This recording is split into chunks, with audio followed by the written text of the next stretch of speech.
Bonjour à vous.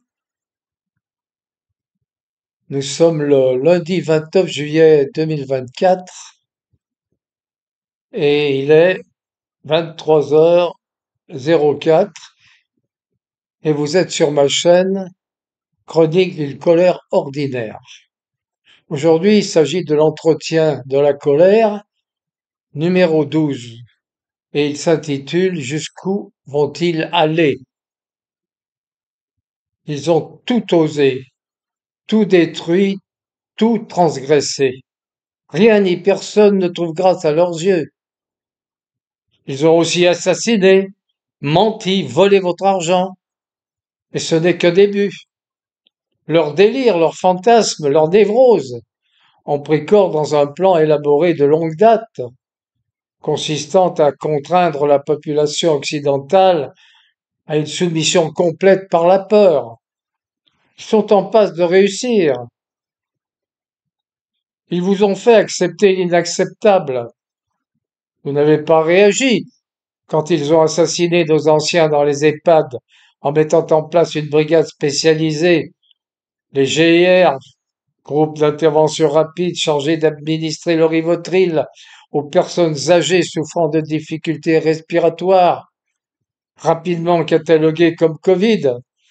Vous n'avez pas réagi quand on a obligé les personnels soignants et apparentés à subir une injection expérimentale encore en phase de test, et quand on a, au mépris de toute règle de droit, suspendu ceux qui ont refusé. Vous n'avez pas réagi quand vous avez appris que les laboratoires fabriquant ces injections refusaient d'assumer la responsabilité des effets secondaires éventuels, alors que le simple bon sens aurait dû vous alerter et vous faire comprendre qu'il y avait un loup. En effet, que diriez-vous d'un concessionnaire de voitures vous vendant une voiture en vous disant je vous la vends mais je ne peux la garantir. Si elle tombe en panne ou si vous avez un ennui de moteur, vous n'aurez aucun recours. L'achèteriez-vous? Et pourtant, ce que la plupart d'entre vous a fait. Vous avez acheté un véhicule qui, pour certains, est tombé gravement en panne peu de temps après votre achat, et vous n'aviez que les yeux pour pleurer. Vous êtes allé, pour certains, jusqu'à vous fâcher avec les membres de votre famille qui refusaient cette injection, quelquefois en les qualifiant d'assassins, faisant totalement vôtre le narratif mensonger, ressassé en longueur d'antenne à la télévision, par des gens corrompus, pervers et volontairement menteurs, qui vous assénaient leurs messages destructeurs et criminels, sans aucune vergogne. Vous vous êtes délivrés à vous-même des autorisations de sortie, sans que l'invraisemblance et le ridicule de cette situation vous aient posé le moindre problème. Vous avez porté un masque en extérieur, sans vous interroger sur l'efficacité de cette mesure. Et encore plus incroyable, vous avez accepté, quelquefois exigé, que vos enfants le portent à l'école, alors que quelques recherches simples sur Internet suffisaient à montrer que ces mesures n'avaient aucune base scientifique sérieuse. Vous avez accepté tous les passes, mis à toutes les sauces, et même accepté sans broncher ce qu'il faut bien qualifier de conneries, ce que l'inénarrable Castex déblatérait à la télévision, à savoir qu'on ne devait plus consommer debout dans les cafés et restaurants, mais que vous pouviez le faire assis. Un tel mépris de vous ne vous a pas fait réagir. Vous avez accepté qu'un ramassis de mafieux corrompus, qui constitue la Commission européenne, vous vole votre argent sans se cacher, en passant des contrats pour plusieurs dizaines de milliards d'euros, sans respecter la moindre règle sur les marchés publics, et même sans avoir le pouvoir réel de conclure de tels contrats. C'est donc en dehors de toute règle de droit que ces bandits vous spolient, vous volent, vous assassinent, sans qu'aucune réaction sérieuse ne se produise. N'est-ce pas proprement ahurissant? Qu'ont-ils fait de vous? Et que dire du narratif du conflit ukrainien? L'histoire a été revue et corrigée par eux. La caste, la mafia, la soi-disant élite, qui n'est qu'une poignée de gens pervers, narcissiques, riches et puissants, car descendants de dynasties de financiers, de grands commerçants, de banquiers ou d'aventuriers devenus riches par prédation, expoliation, ou plus rarement d'entrepreneurs courageux et visionnaires. Ce petit groupe a constitué au fil des siècles, de génération en génération, une caste qui a petit à petit dégénéré et est passée du désir d'entreprendre au désir de dominer, puis d'assujettir, entraînant pour y parvenir le besoin de détruire. Cette caste, convertie à la mondialisation dans les pas de l'Empire américain, essaye par tous les moyens de dominer le monde occidental et tente maintenant de la servir. Le conflit ukrainien est un des moyens employés, car il devrait permettre soit le démantèlement de la Russie, soit pour le moins son affaiblissement. Nous avons donc assisté à une lente progression des provocations vers la Russie depuis la chute du mur de Berlin. Les Américains ont pour ainsi dire pris le pouvoir en Russie, sous Gorbatchev puis Helsinki, mais n'avaient pas prévu la montée en puissance d'un homme comme Poutine. Ils ont pensé qu'ils pouvaient impunément trahir leurs engagements et avancer leur batterie de missiles de plus en plus près de la Russie, sans qu'il se produise de réactions violentes. Ils ont initié la révolte de Maïdan, ont ainsi renversé un régime élu démocratiquement, comme ils avaient l'habitude de le faire dans de nombreux pays. Ils ont, par l'intermédiaire des États esclaves que sont la France et l'Allemagne, été garants des accords de Minsk I et II, qui n'avaient d'autre but que de gagner du temps et n'avaient en aucune manière l'intention de les respecter. Hollande et Merkel l'ont reconnu. Ils ont déclenché les hostilités contre les populations russophones du Donbass depuis 2014, faisant ainsi de très nombreuses victimes dans la population civile. On parle de plus de 14 000 victimes. Ces populations, devant de telles exactions, se sont révoltées et ont pris les armes. Il est à noter que le gros des combattants des républiques de Donetsk et de Lugansk étaient constitués des soldats russophones servant dans l'armée ukrainienne, qui sont passés avec des armes et bagages dans le camp opposé.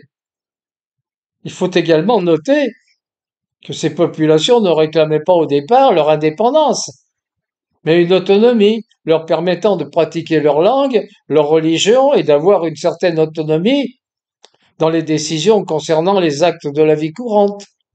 Ce n'étaient pas des indépendantistes, comme, comme la caste les a appelés, mais des autonomistes. La Russie n'a réagi que lorsque l'Ukraine a commencé à masser des troupes en grand nombre pour attaquer le Donbass en janvier 2022. Elle n'a pas agi pour envahir l'Ukraine, mais pour défendre la population russe du Donbass. Ceux qui vous disent que la Russie veut prendre possession de tout le territoire ukrainien vous trompent. Elle ne veut qu'une chose, assurer sa sécurité face à un Occident vindicatif et conquérant, représenté par l'Amérique et ses États vassaux de l'Union européenne, ainsi que le Royaume-Uni, et garantir la sécurité des populations russophones. Cette demande a d'ailleurs été formulée lors des premières négociations ayant eu lieu en Turquie en février 2022, quelques jours après le début de l'opération spéciale, où la Russie avait accepté de se retirer du Donbass si des garanties étaient données.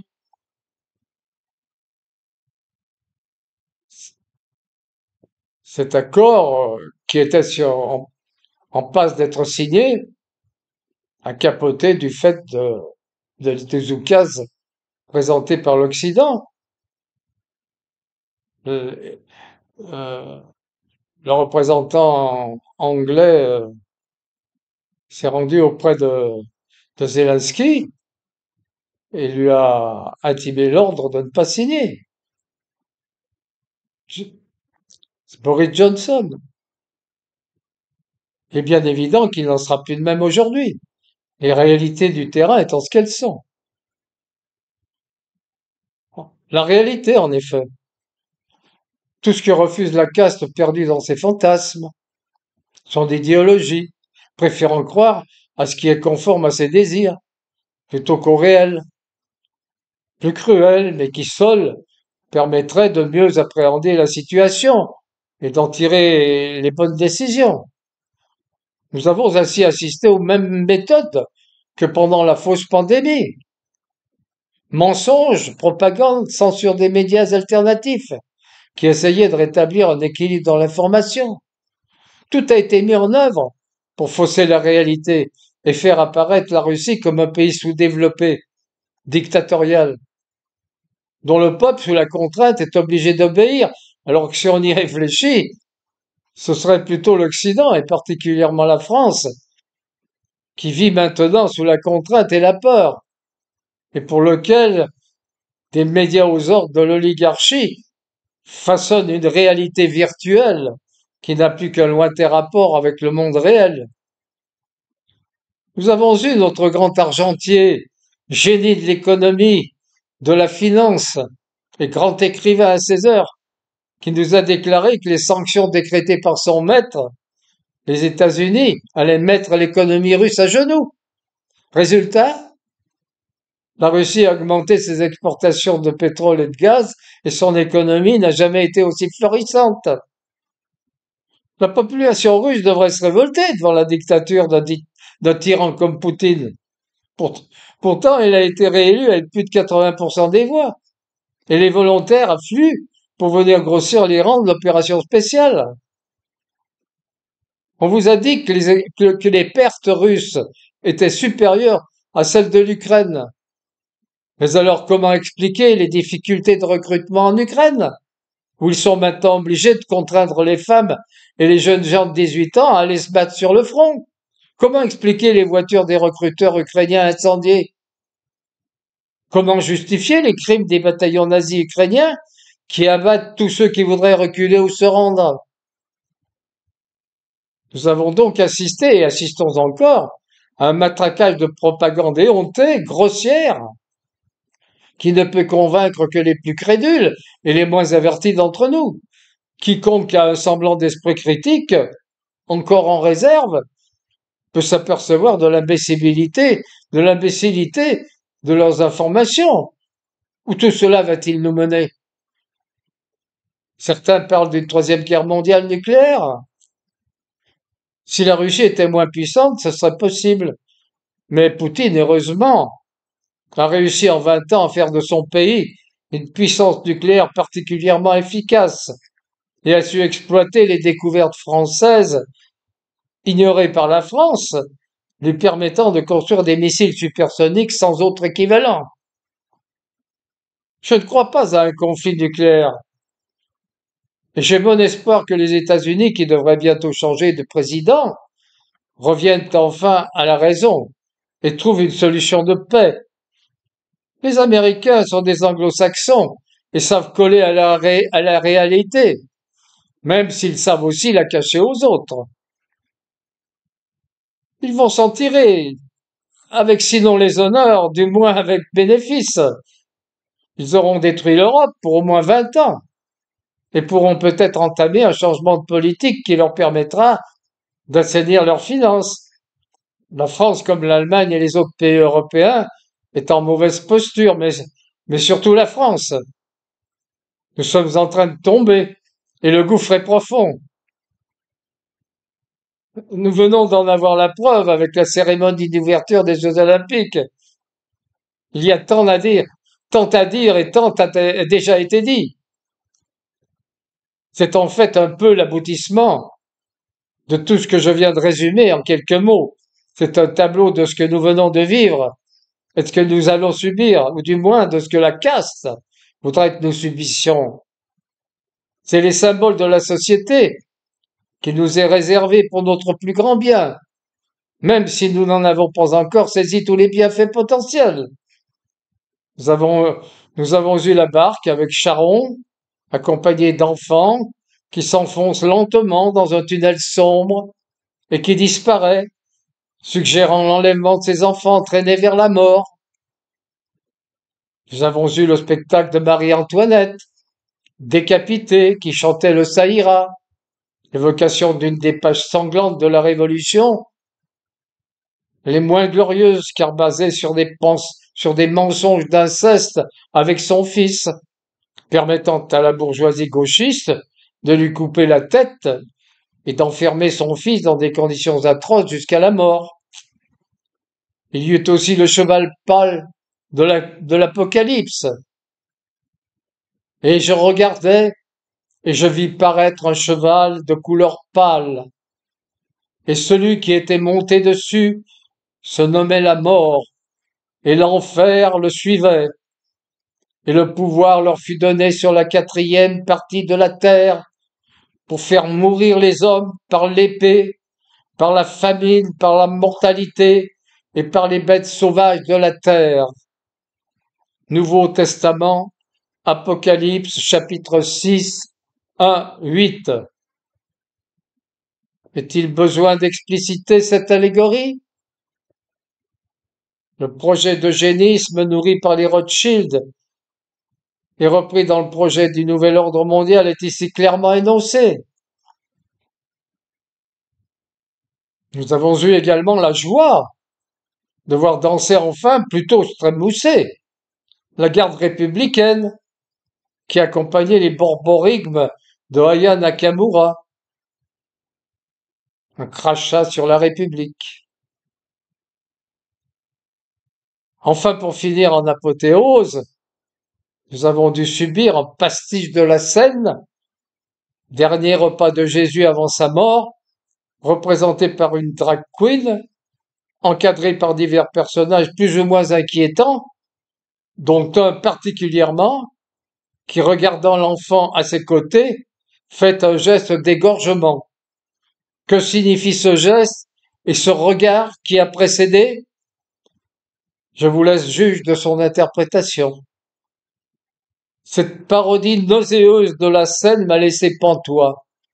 J'en ai vu beaucoup dans ma longue vie de 88 ans, comme on dit des vertes et des pas mûres, mais là, j'avoue, ils ont mis la barre très haute. Tourner en dérision un moment de l'histoire de la vie de Jésus, et quel moment, celui du repas le soir du jeudi saint? Quelles que soient les croyances ou non-croyances, certaines choses restent sacrées pour tous les hommes, et cracher sur elles montre à quel point de dégénérescence la société française est arrivée. C'est un signe de non-retour, et l'annonce d'événements graves, car en effet, que l'on ait la foi ou non, la tradition laïque de la France a toujours été la tolérance et l'acceptation de toutes les croyances sans distinction dès lors qu'elles se manifestent en privé. Ici, nous assistons à une tentative de destruction d'une foi chrétienne dans la mort et la résurrection du Christ représentée par la symbolique de la scène, travestie en une sorte de rassemblement d'êtres transgenres, drag queen ou pire encore, si l'on s'attarde sur la personne aux côtés de l'enfant qui fait le geste de l'égorgement. Si la glorification de la diversité passe pour vous par celle des drag queens, des homosexuels et des pédophiles, rien n'obligeait cependant à vous en prendre au moment sacré de la scène pour des millions de chrétiens.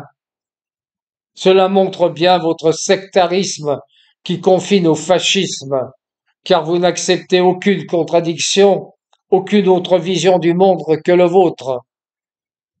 Cette cérémonie que vous avez qualifiée d'inclusive n'a en réalité été qu'exclusive.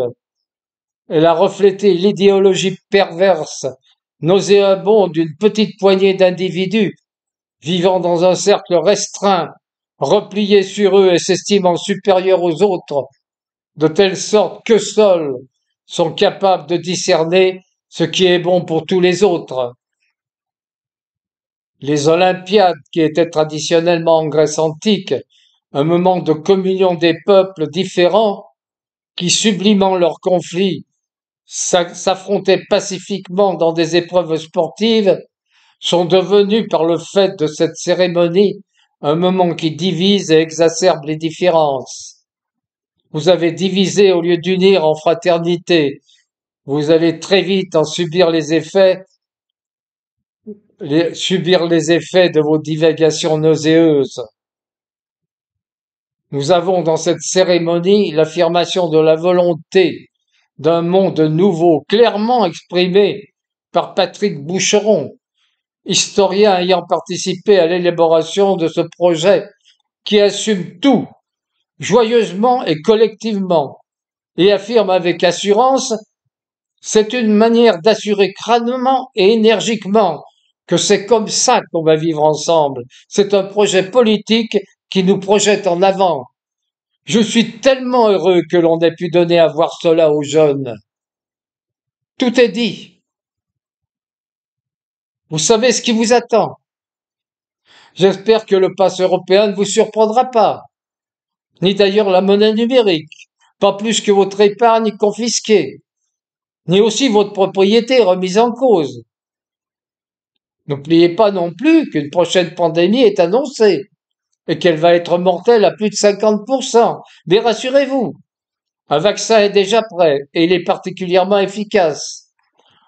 On ne nous a pas dit s'il était efficace pour lutter contre la maladie ou seulement pour augmenter les profits des laboratoires. Attendons patiemment et faisons confiance. Ils savent mieux que nous ce qui est bon pour nous. N'ayez aucune crainte.